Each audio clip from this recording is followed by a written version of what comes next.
Hey, what's up YouTube? This is Josh and you're watching The Weekend Angler. In my last video, I did the unboxing of the monster rod holders that I'd purchased. Today we're going to get those put on the boat. So we're going to go through, we're going to put one of them on video.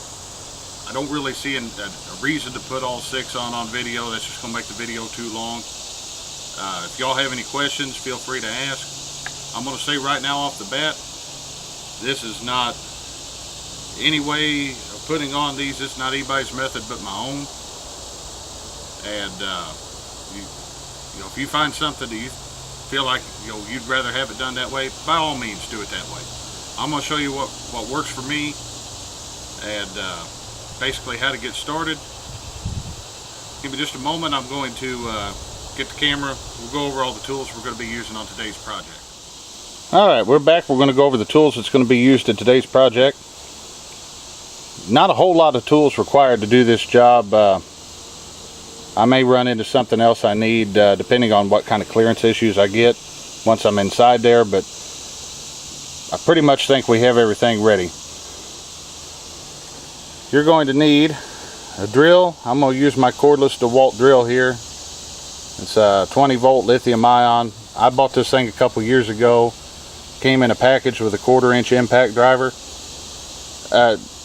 Those tools have become indisposable.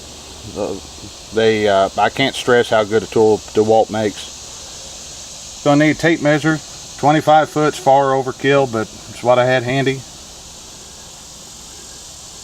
You're going to need a 13/64 drill bit.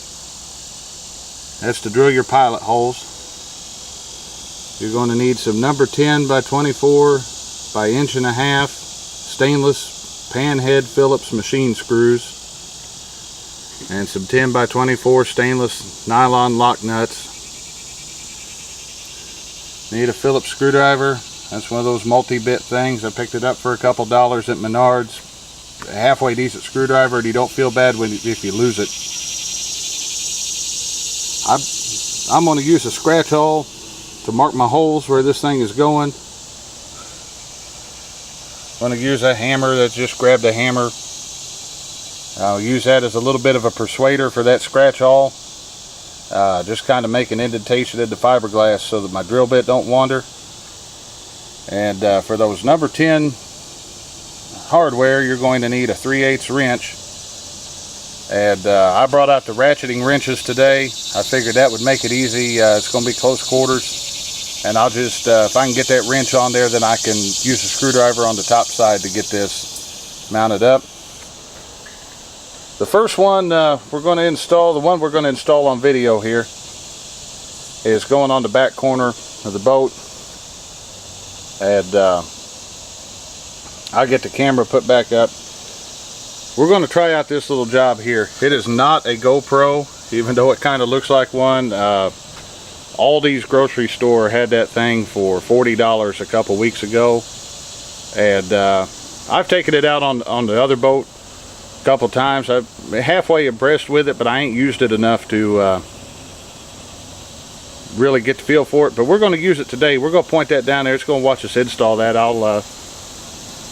If it takes decent video, we'll throw that on there. Maybe we'll do another video about it. But let me get the camera back on the tripod, and we're going to get started here. I'll get all these tools moved out of the way. Alright, first things first, what we're going to do, I'm going to lift up this compartment. Excuse the mess back here. And what I'm going to do, I'm going to reach up underneath there. Right over here, I showed you where we're going to put the mount. I'm going to reach up under there, make sure there's no wires, hoses, anything like that before we get started. I don't want to, turn an easy project into a $500–600 or more mistake. So take a couple seconds, reach up underneath there, make sure everything's good. Looks like it is. It even seems like there's a piece of plywood underneath this, so this is going to really come in handy.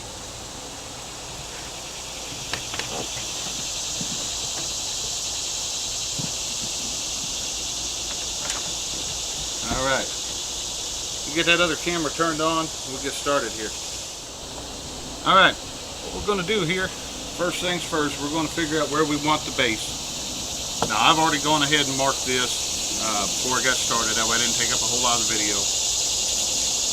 But I've got this all squared up. The leading edge of this, both sides of that measure 3 inches from the front of the, or from the rear of the boat, I'm sorry.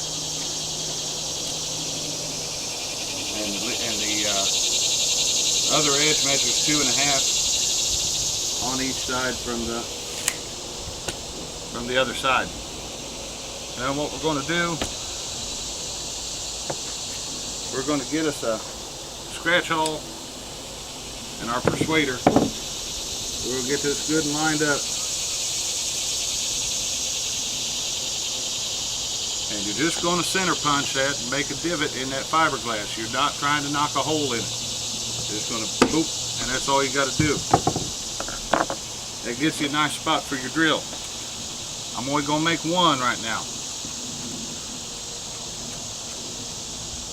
We'll put the first one in, and then we're going to put the opposite corner in. We're going to keep everything squared up.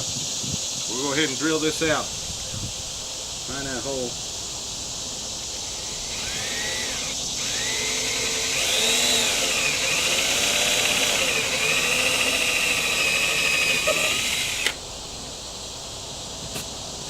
Alright, there's our first hole done.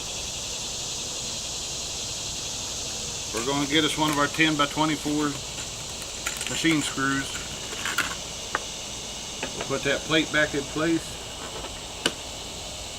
Drop that down. We're going to take measure back up. We're going to make sure everything's still square.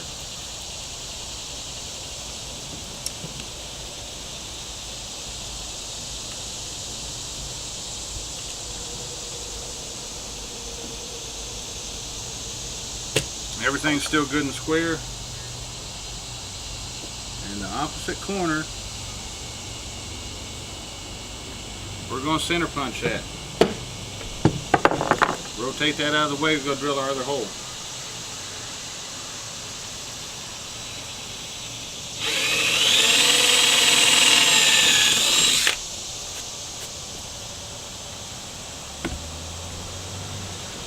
I'm going to go ahead and get these other 2 holes drilled. Although we got a truck going by, it's a neighbor. We'll get these other 2 holes drilled off the camera. That little GoPro thing is going to record all this, so maybe we'll have something that turns out decent. And we'll get this thing all squared up. We'll be ready to get this hardware tightened down. Alright, we got all 4 holes drilled. We're ready to get this base tightened down and get a rod holder installed. So, as an afterthought, I decided before I get this base tightened down, I'm going to put a little bit of clear RTV silicone inside each one of these holes, just try to seal this up. Any water that did make it through here is going to go down in the bilge to get pumped out anyway, but with that wood being underneath there, let's try to keep that as watertight as possible. So you don't have to be pretty with this shit. We're just going to put a little bit down there over each of the holes.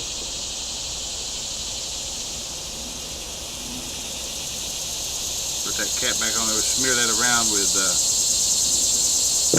best spreading tool I found for using that is a finger. And get that all down there.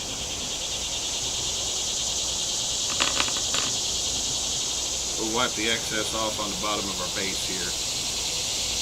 Just try to get rid of it more than anything else. So we're going to get our first screw in, the second,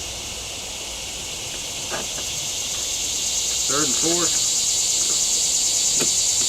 Alright, now it's time to reach up underneath. This is where you're going to need your lock nuts. Done with that drill for a while. Done with your hammer, you're done with your scratch awl. Too late to measure anything.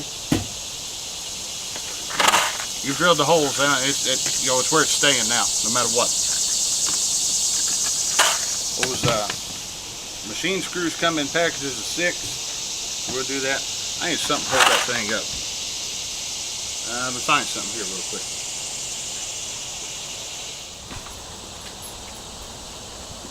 Alright, here we go, natural fix-all. Got us old bungee cord.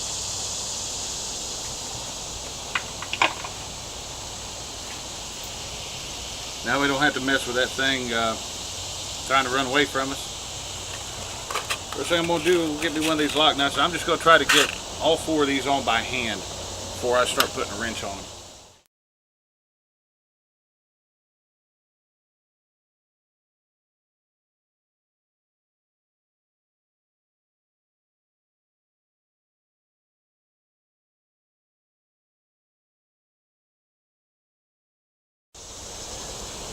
If you don't have big gigantic 8th length arms like I have, you may want to get a buddy, or get your wife, fellas, get your wife to help you. Kids, it's a good project for kids. My daughter's too young to help me with this, but give her a couple years, I'll have help. Alright, at this point we've got our rod holder base installed there, and got it good and tightened down, sealed with silicone. Now we're going to get our rod holder in. These go on easy. I say that. There we go. We get that threaded on there. Thread it down a little ways. I want this one aimed basically right out the back of the boat. And what I'll do once I get that good and set exactly where I want it, I'll take me a crescent wrench and lock that lock nut down. That way this thing ain't moving. Alright, it's been a couple hours, but all 6 of the rod holders have been installed. There's the first one that we went through and showed the installation of in the video. I ended up moving the second one back a little ways. That way I could still sit in that seat with a rod up in either position. So kicked it out a little bit. You look at the other side and they're the same over there. Now ignore the mess. I've still got to clean up the tools and everything out of this boat, but we go along the side of the deck. We've got that one there up towards the front of the boat, that it's pointing straight out 90 degrees from the boat. We'll go around.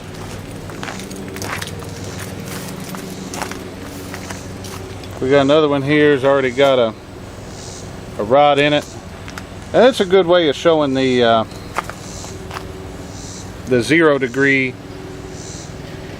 position on this rod holder. I was having trouble showing that earlier with that piece of a broken rod. So we can do that. We'll move this up.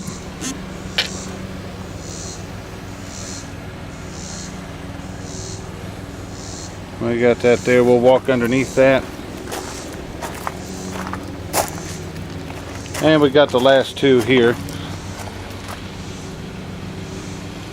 But all in all, everything went in fairly smoothly. We did run into one snag, and I'll go around and show you that one real quick.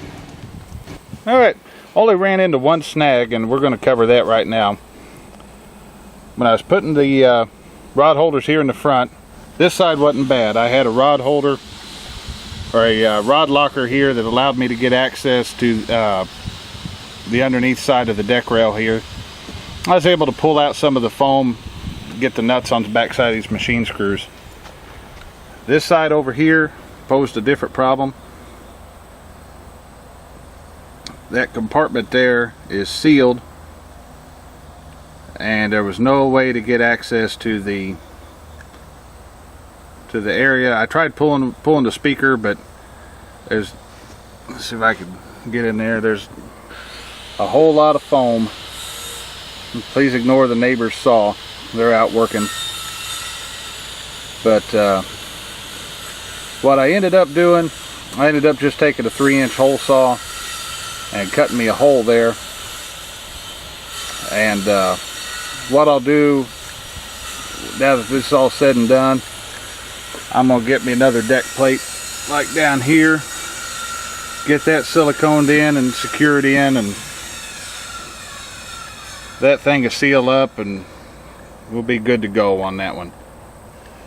So like I said, we've got 6 of the monster rod holders installed today, and can't wait to try them out. Probably today's Saturday, probably going to try those out on Tuesday afternoon. So we'll get some video down there, maybe catch a few catfish, and see how it goes. Alright folks, that pretty much wraps up the video for today. And as you see, we got 6 of the monster rod holders installed on the Monark fiberglass boat here. Going to give those a shot Tuesday. Try to catch some catfish down on the Ohio River in the Smithland Pool. We're going to probably put on there at Golconda Marina. And we'll take some video while we're out there catfishing. Try to see what we can come up with. Thank you for watching my video. I hope it's been of some help to you. If you like it, let me know. If you don't like it, let me know. And if you do like it, subscribe. Like I said, we're going to be doing some more videos here real soon. Going to show some fishing, going to give some tips and techniques, show you how to do some work on your own boat, maintain your own equipment, save you a little bit of money. So thank you for watching this episode of The Weekend Angler, and we look forward to seeing you again.